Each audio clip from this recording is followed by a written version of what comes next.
ಸರಿಯಾಗಿ ಅಕ್ಟೋಬರ್ 16, 2025 ಬೆಂಗಳೂರು. 1 ಕೋಟಿಗೂ ಹೆಚ್ಚು ಜನ ವಾಸಿಸುವ ಒಂದು ಬೃಹತ್ ನಗರ. ಅವತ್ತು ಅದೊಂದು ಸಾಮಾನ್ಯ ಮಧ್ಯಾಹ್ನದ ಸಮಯ.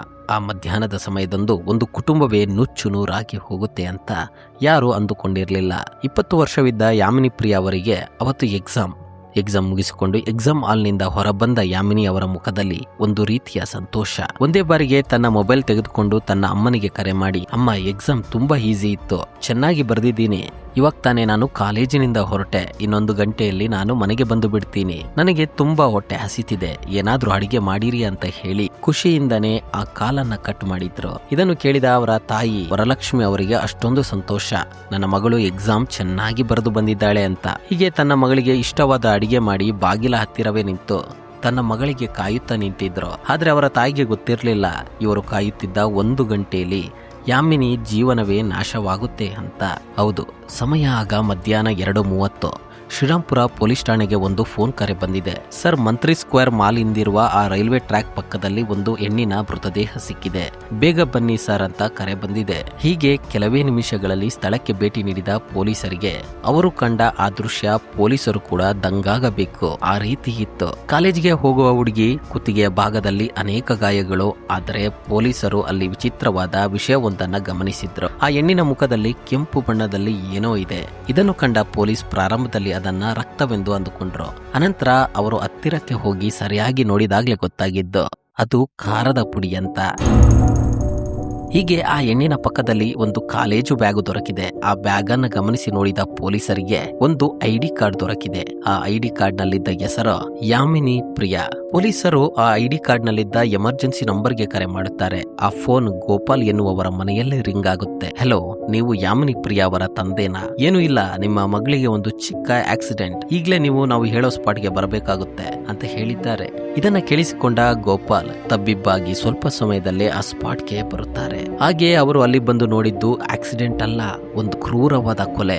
1 ಗಂಟೆಗೆ ಮುಂಚೆನೆ ಎಕ್ಸಾಮ್ ಚೆನ್ನಾಗಿ ಬರ್ದಿದ್ದೀನಿ ಅಂತ ಸಂತೋಷದಿಂದ ಮಾತನಾಡಿ ಅಡಿಗೆ ಮಾಡಿಟ್ಟಿರಿ ಅಂತ ಹೇಳಿದ್ದ ತನ್ನ ಮಗಳು ಇವಾಗ ಕುತ್ತಿಗೆ ಕುಯ್ಯಲ್ಪಟ್ಟು ಮುಖದಲ್ಲಿ ಖಾರದ ಪುಡಿ ಎರಚಿಸಿಕೊಂಡು ಆ ರೈಲ್ವೆ ಟ್ರ್ಯಾಕ್ ನ ಪಕ್ಕದಲ್ಲಿ ಬಿದ್ದಿದ್ದಾಳೆ. ಏನಾಯ್ತು ಯಾಮಿನಿ ಪ್ರಿಯರಿಗೆ? ಪ್ರತಿಯೊಬ್ಬರು ನೋಡಲೇಬೇಕಾದ ಪ್ರಕರಣವಿದು. ಹಾಗಾದ್ರೆ ಇದರ ಹಿಂದಿರೋ ಸ್ಟೋರಿ ಏನು ಅಂತ ಈ ವಿಡಿಯೋದಲ್ಲಿ ನೋಡೋಣ.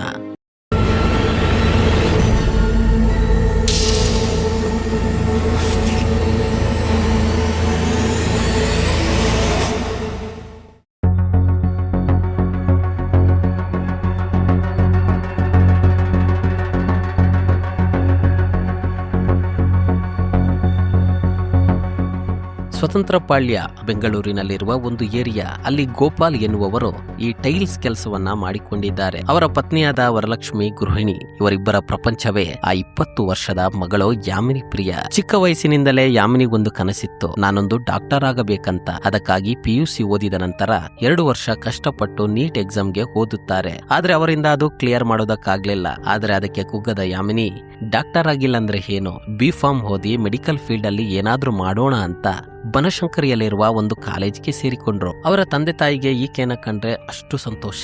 ಪ್ರಿಯಾ ಮನೆ ಬಿಟ್ರೆ ಕಾಲೇಜು ಬಿಟ್ರೆ ಮನೆ, ಇದೇ ಇವರ ಜೀವನವಾಗಿತ್ತು. ಈ ಸ್ನೇಹಿತರೊಂದಿಗೆ ಆಚೆ ಹೋಗುವುದು, ಸುತ್ತುವುದು ಇದೆಲ್ಲ ತೀರಾ ಕಡಿಮೆ. ಅಕ್ಟೋಬರ್ 16, 2025 ಯಾಮಿನಿ ಅವರಿಗೆ ಫಸ್ಟ್ ಇಯರ್ ನ ಫಸ್ಟ್ ಎಕ್ಸಾಮ್. ಬೆಳಗ್ಗೆ 7 ಗಂಟೆಗೆ ಅವರ ತಂದೆ ಅವರನ್ನ ಕಾಲೇಜಿಗೆ ಡ್ರಾಪ್ ಮಾಡಿ ಬರ್ತಾರೆ. ಎಕ್ಸಾಮ್ ಹಾಲ್ ನಲ್ಲಿ ಯಾಮಿನಿ ತನ್ನ ಎಕ್ಸಾಮ್ ಅನ್ನ ಬರೆಯಲು ಶುರು ಮಾಡ್ತಾರೆ. ಎಕ್ಸಾಮ್ ಮಧ್ಯಾಹ್ನ 1 ಗಂಟೆಗೆಲ್ಲ ಮುಗಿಯುತ್ತೆ. ಆ ರೀತಿ ಮುಗಿದ ಮೇಲೇನೆ ನಾನು ಪ್ರಾರಂಭದಲ್ಲಿ ಹೇಳಿದ ಹಾಗೆ ತನ್ನ ತಾಯಿಗೆ ಕರೆ ಮಾಡಿ ಎಕ್ಸಾಮ್ ಚೆನ್ನಾಗಿ ಬರ್ದಿದ್ದೀನಿ ಅಂತ ಹೇಳಲು ಪ್ರಾರಂಭಿಸಿದ್ದು. ಇನ್ನೊಂದು 1 ಗಂಟೆಯಲ್ಲಿ ಮನೆಗೆ ಬರ್ತೀನಿ ಅಂತಾನೂ ಹೇಳಿದ್ದಾರೆ.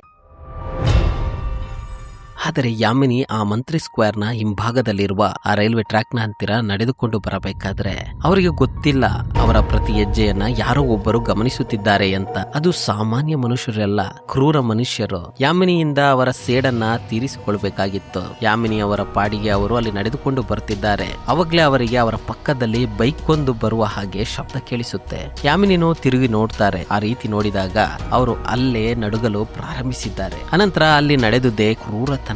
ಅದನ್ನ ನೋಡುವುದಕ್ಕೂ ಮುನ್ನ ಇದಕ್ಕೆ ಕಾರಣವಾದ ಘಟನೆ ಯಾವುದು ಅಂತ ನೋಡೋಣ. ಅವಾಗ್ಲೇ ಈ ಪ್ರಕರಣ ಸಂಪೂರ್ಣವಾಗಿ ಅರ್ಥವಾಗುತ್ತೆ. ಯಾಮಿನಿ ನೀಟ್ ಎಕ್ಸಾಮ್ಗೆ ಪ್ರಿಪೇರ್ ಆಗುತ್ತಿರಬೇಕಾದ್ರೆ ಅವರ ರೂಮ್ ನಲ್ಲಿ ಅವರು ಓದುತ್ತಿರಬೇಕಾದ್ರೆ ಅವರ ಮನೆಗೆ ನೇರವಾಗಿ ಆಪೋಸಿಟ್ ಮನೆಯಲ್ಲಿ ಯಾರೋ ಒಬ್ಬ ಪ್ರತಿದಿನ ಗಮನಿಸುತ್ತಿದ್ದ. ಅವನು ಯಾರೂ ಅಲ್ಲ, ಆತನ ಹೆಸರು ವಿಘ್ನೇಶ್. 28 ವರ್ಷವಾಗಿರುವ ವಿಘ್ನೇಶ್ ಕೆಲಸ ಕಾರ್ಯ ಇಲ್ಲದವ. ಅವನ ಫುಲ್ ಟೈಮ್ ಕೆಲಸ ಏನಂದ್ರೆ ಅವನ ಮನೆಯ ಕಿಟಕಿಯಿಂದ ಯಾಮಿನಿ ಯಾವಾಗ ಹೊರ ಬರ್ತಾರೆ, ಯಾವಾಗ ಒಳಗೆ ಹೋಗ್ತಾರೆ ಅಂತ 24 ಗಂಟೆಗೆ ಗಮನಿಸುತ್ತಿದ್ದ. ಪ್ರಾರಂಭದಲ್ಲಿ ಇದು ಪ್ರೀತಿ ರೀತಿ ಅನಿಸಬಹುದು, ಹೋಗ್ತಾ ಹೋಗ್ತಾನೆ ಗೊತ್ತಾಗುತ್ತೆ ಇದು ಕ್ರೂರತನದ ಅಂತಿಮ ಘಟ್ಟ ಅಂತ. ಯಾಮಿನಿ ಓದುವುದಕ್ಕೆ ತನ್ನ ಮನೆಯ ತನ್ನ ಕೊಠಡಿಯ ಲೈಟ್ ಆನ್ ಮಾಡಿದ್ರು ಈತ ತನ್ನ ಮನೆಯ ಕಿಟಕಿಯಿಂದ ಅವರನ್ನು ನೋಡುತ್ತಿದ್ದ. ಯಾಮಿನಿಗೆ ಹೋಗ್ತಾ ಹೋಗ್ತಾ ಗೊತ್ತಾಗುತ್ತೆ ಯಾರೋ ಒಬ್ಬರು ಯಾವಾಗ್ಲೂ ನನ್ನನ್ನ ಗಮನಿಸುತ್ತಿದ್ದಾರೆ ಅಂತ. ಆ ರೀತಿ ಅವರು ಭಯಪಡಲು ಪ್ರಾರಂಭಿಸ್ತಾರೆ. ವಿಘ್ನೇಶ್ಗೆ ಯಾಮಿನಿಯನ್ನ ಪಡೆಯಬೇಕೆಂಬ ಆಸೆ. ಯಾಮಿನಿ ಎಕ್ಸಾಮ್ಗೆ ಹೋಗುತ್ತಿರಬೇಕಾದ್ರೆ ಇವನು ಅವರನ್ನ ಹಿಂಬಾಲಿಸಿ ತೊಂದರೆ ಕೊಡಲು ಪ್ರಾರಂಭಿಸಿದ. ಗುರಾಯಿಸಿಕೊಂಡು ನೋಡೋದು, ಚುಡಾಯಿಸೋದು ಅಂತ ಯಾಮಿನಿಯ ನೆಮ್ಮದಿಯನ್ನ ಕೆಡಿಸಲು ಪ್ರಾರಂಭಿಸಿದ. ಆದ್ರೆ ಅವತ್ತು ಅವನು ಮಾಡಿದ ಒಂದು ಕೆಲಸ ಇಡೀ ಪ್ರಕರಣಕ್ಕೆ ಆರಂಭ ಚುಕ್ಕಿಯಂತಿತ್ತು. ಅವರಿರುವ ಏರಿಯಾದಲ್ಲಿ ದೇವಸ್ಥಾನದಲ್ಲಿ ಒಂದು ಜಾತ್ರೆ ನಡೆದಿದೆ. ಆದ್ರೆ ಅವತ್ತು ಅವನು ಮಾಡಿದ ಒಂದು ವಿಷಯ ಯಾಮಿನಿಯನ್ನ ಇನ್ನೂ ಹೆಚ್ಚು ಭಯಪಡುವಂತಿತ್ತು. ಅವನು ಯಾಮಿನಿ ಹತ್ರ ನೇರವಾಗಿ ಹೋಗಿ ಒಂದು ಜೊತೆ ಸ್ಯಾರಿ, ಕುಂಕುಮವನ್ನಿಟ್ಟು ಪ್ರಪೋಸ್ ಮಾಡಿದ್ದಾನೆ. ಇದರರ್ಥ ನಾನು ನಿನ್ನನ್ನ ಮದುವೆ ಆಗುವುದಕ್ಕೆ ಇಷ್ಟಪಡುತ್ತಿದ್ದೀನಿ ಅಂತ ಹೇಳಿದ್ದಾನೆ. ಆದ್ರೆ ಯಾಮಿನಿಗೆ ಏನು ಅರ್ಥನೇ ಆಗಲಿಲ್ಲ. ಇವನು ಯಾರು, ಯಾಕೆ ಇದು ನನಗೆ ತಂದು ಕೊಟ್ಟಿದ್ದಾನೆ ಅಂತ ಅವರು ಅಲ್ಲಿಂದ ಗಾಬರಿಯಿಂದ ಮನೆಗೆ ಹೋದ್ರು. ಆ ರೀತಿ ಮನೆಗೆ ತೆರಳಿದ ಯಾಮಿನಿ ಹತ್ತುಕೊಂಡೆ ನಡೆದ ವಿಚಾರವನ್ನ ತನ್ನ ತಂದೆ ತಾಯಿಗೆ ತಿಳಿಸಿದ್ರು. ಇದನ್ನು ಕೇಳಿದ ಗೋಪಾಲ್ ಶಾಕ್ ಆಗ್ತಾರೆ. ತನ್ನ ಕಣ್ಣ ಮುಂದೆನೆ ಬೆಳೆದಿದ್ದ ಹುಡುಗ ತನ್ನ ಮಗಳಿಗೆ ಈ ರೀತಿ ಟಾರ್ಚರ್ ಕೊಡುತ್ತಿದ್ದಾನ ಅಂತ ಅವರು ಊಹಿಸಿರ್ಲಿಲ್ಲ. ಹೀಗೆ ಒಂದು ದಿನ ವಿಘ್ನೇಶ್ನ ಅಪ್ಪ ಅಮ್ಮ ಅಂತ ಎಲ್ಲರೂ ಯಾಮಿನಿ ಅವರ ಮನೆಯ ಹತ್ರ ಬಂದು ನಿಲ್ತಾರೆ. ನಮ್ಮ ಹುಡುಗ ನಿಮ್ ಮಗಳನ್ನ ಇಷ್ಟಪಟ್ಟಿದ್ದಾನೆ, ಮದುವೆ ಅಂತ ಆದ್ರೆ ಅವಳನ್ನ ಆಗ್ತೀನಿ ಅಂತ ಹೇಳ್ತಿದ್ದಾನೆ. ನಿಮ್ಮ ಮಗಳನ್ನ ಮದುವೆ ಮಾಡಿ ಕೊಡ್ತೀರಾ ಅಂತ ಅವನ ಮನೆಯವರು ಕೇಳಿದ್ದಾರೆ. ಅದಕ್ಕೆ ಯಾಮಿನಿಯ ತಂದೆ, ನನ್ನ ಮಗಳು ಈಗ ತಾನೇ ನೀಟ್ ಎಕ್ಸಾಮ್ಗಾಗಿ ಓದುತ್ತಾ ಇದ್ದಾಳೆ, ಇವಾಗ ಮದುವೆ ಇಲ್ಲ, ಏನು ಇಲ್ಲ. ಅದು ಮಾತ್ರ ಅಲ್ಲ, ಕೆಲಸ ಕಾರ್ಯ ಇಲ್ಲದೆ ಇರೋ ನಿಮ್ಮ ಮಗನಿಗೆ ನನ್ನ ಮಗಳನ್ನ ನಾನೇ ಕೊಡ್ಲಿ, ಇದೆಲ್ಲ ನಡೆಯಲ್ಲ. ಆ ರೀತಿ ಮುಖಕ್ಕೆ ಹೊಡೆದ ಹಾಗೆ ಹೇಳಿ ಕಳಿಸಿದ್ದಾರೆ.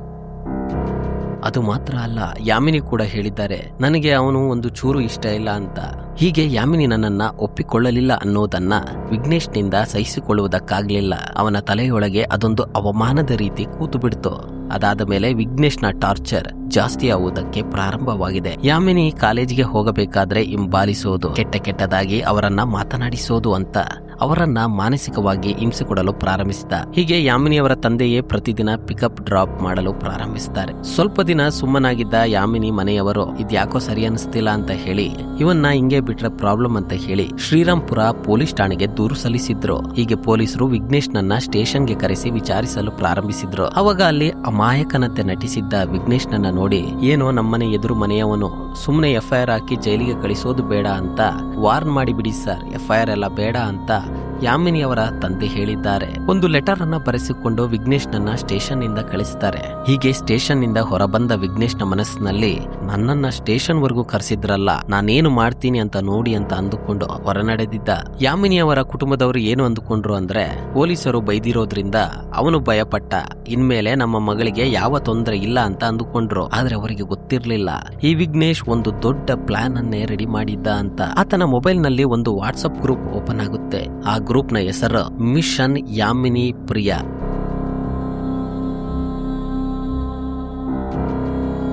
ಒಂದು 20 ವರ್ಷದ ಹುಡುಗಿಯನ್ನ ಬಲಿ ತೆಗೆದುಕೊಳ್ಳುವುದಕ್ಕಾಗಿ, ಆಕೆಯನ್ನ ಯಾವಾಗ್ಲೂ ಅಬ್ಸರ್ವ್ ನಲ್ಲಿಡುವುದಕ್ಕಾಗಿ ಈ ಗ್ರೂಪ್ ರನ್ನ ಕ್ರಿಯೇಟ್ ಮಾಡಿದ್ದಾನೆ. ಈ ಗ್ರೂಪ್ ನಲ್ಲಿ ತನ್ನ ಕ್ಲೋಸ್ ಇರುವ ಫ್ರೆಂಡ್ಸ್ ಅನ್ನ ಜಾಯಿನ್ ಮಾಡಿಸ್ತಾನೆ. ಅನಂತರ ಆ ಗ್ರೂಪ್ ನಲ್ಲಿ ಅವಳು ಇವತ್ತು ಕಾಲೇಜ್ಗೆ ಹೋಗ್ತಿದ್ದಾಳ, ಯಾವ ರೂಟ್ ನಲ್ಲಿ ಬಂದಿದ್ದಾಳೆ, ಈ ರೀತಿ ಪ್ರತಿಯೊಂದು ಮೊಮೆಂಟ್ ಅನ್ನ ಅಬ್ಸರ್ವ್ ಮಾಡಲು ಶುರು ಮಾಡಿದ್ದಾರೆ.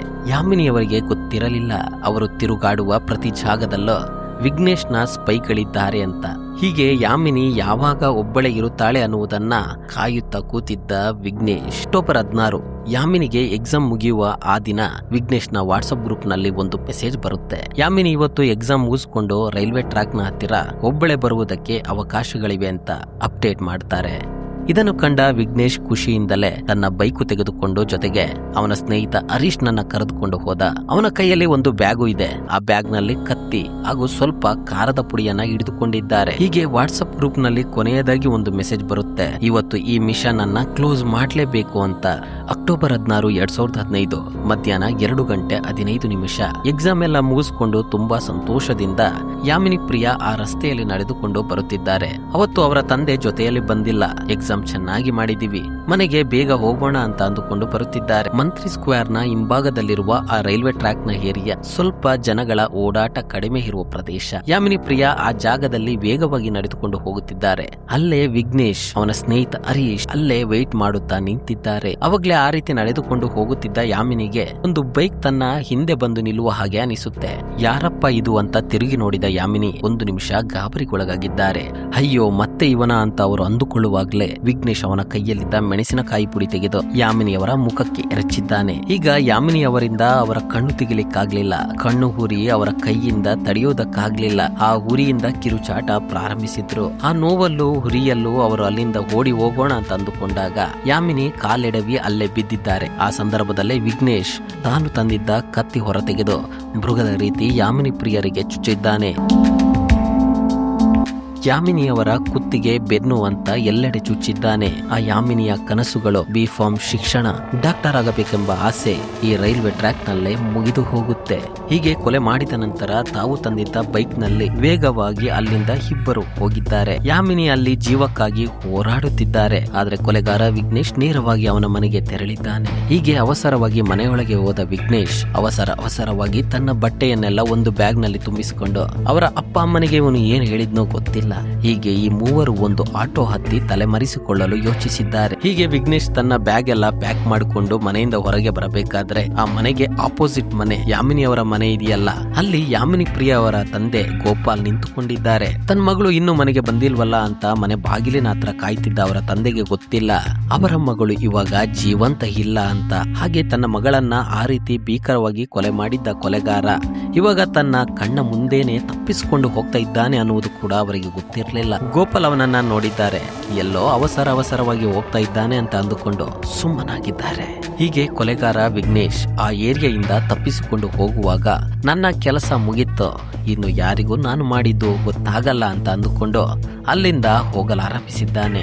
ಸರಿಯಾಗಿ ಕೊಲೆ ಮಧ್ಯಾಹ್ನ 2:30 ನಡೆದಿದೆ. ಸಂಜೆ 4 ಗಂಟೆ ಹೊತ್ತಿಗೆ ಯಾಮಿನಿ ಪ್ರಿಯರ ತಂದೆ, ಸರ್ ನನಗೆ ಒಬ್ಬನ ಮೇಲೆ ಸಂದೇಹವಿದೆ, ಖಂಡಿತ ಆ ವಿಘ್ನೇಶ್ ಈ ಕೆಲಸ ಮಾಡಿದ್ದಾನೆ ಅಂತ ಅನಿಸ್ತಿದೆ ಅಂತ ಪೊಲೀಸರ ಹತ್ತಿರ ಹೇಳಲಾರಂಭಿಸಿದ್ದಾರೆ. ಇದನ್ನ ಕೇಳಿಸಿಕೊಂಡ ಪೊಲೀಸರ ತಂಡ ಅಲರ್ಟ್ ಆಗಿ ನೇರವಾಗಿ ವಿಘ್ನೇಶ್ ನ ಮನೆಗೆ ತೆರಳಿದ್ದಾರೆ. ಆದ್ರೆ ಅಲ್ಲಿ ಮನೆ ಕ್ಲೋಸ್ ಆಗಿರುವುದನ್ನ ನೋಡಿ ಪಕ್ಕದ ಮನೆಯವರ ಹತ್ತಿರ ವಿಚಾರಿಸಿದಾಗ ಅವರ ಮನೆಯವರೆಲ್ಲ ಅವಸರವಾಗಿ ಆಟೋದಲ್ಲಿ ಎಲ್ಲಿಗೋ ಹೋದ್ರು ಅಂತ ಹೇಳಿದ್ದಾರೆ. ಒಬ್ಬ ಕೊಲೆಗಾರ ಕೊಲೆ ಮಾಡಿ ತನ್ನ ಕುಟುಂಬ ಸಮೇತ ತಲೆಮರೆಸಿಕೊಳ್ಳುವುದು ಪೊಲೀಸರಿಗೆ ಅವನ ಮೇಲಿದ್ದಂತಹ ಸಂದೇಹವನ್ನ ಇನ್ನೂ ಹೆಚ್ಚು ಮಾಡಿತು. ಒಂದೇ ಬಾರಿಗೆ ಆ ರೈಲ್ವೆ ಟ್ರ್ಯಾಕ್ ನ ಹತ್ತಿರವಿದ್ದ CCTV ಫುಟೇಜ್ ಅನ್ನ ಚೆಕ್ ಮಾಡಿದಾಗ ಅದರಲ್ಲಿ ಒಂದು ಬೈಕ್ ನಲ್ಲಿ ಇಬ್ಬರು ವೇಗವಾಗಿ ಹೋಗುವುದು ರೆಕಾರ್ಡ್ ಆಗಿದೆ. ಅದು ವಿಘ್ನೇಶ್ ಹಾಗೂ ಹರೀಶ್ ಅಂತ ದೃಢವಾಯಿತು. ಪೊಲೀಸರು ವಿಘ್ನೇಶ್ ನ ಮೊಬೈಲ್ ಸಿಗ್ನಲ್ ಅನ್ನ ಟ್ರ್ಯಾಕ್ ಮಾಡಿದ್ದಾರೆ. ಅವಾಗ ಅವನ ಸಿಗ್ನಲ್ ಬೆಂಗಳೂರಿನಲ್ಲಿರುವ ದೇವನಹಳ್ಳಿಯಲ್ಲಿರುವ ಒಂದು ಗ್ರಾಮದಲ್ಲಿ ತೋರಿಸಿದೆ. ಅಲ್ಲೇನೆ ವಿಘ್ನೇಶ್ ನ ಫ್ರೆಂಡ್ ಆದ ಹರೀಶ್ ನ ಮನೆ ಇದೆ. ಪೊಲೀಸರ ತಂಡ ಒಂದು ಸೀಕ್ರೆಟ್ ಆಪರೇಷನ್ ಪ್ಲಾನ್ ಮಾಡ್ತಾರೆ.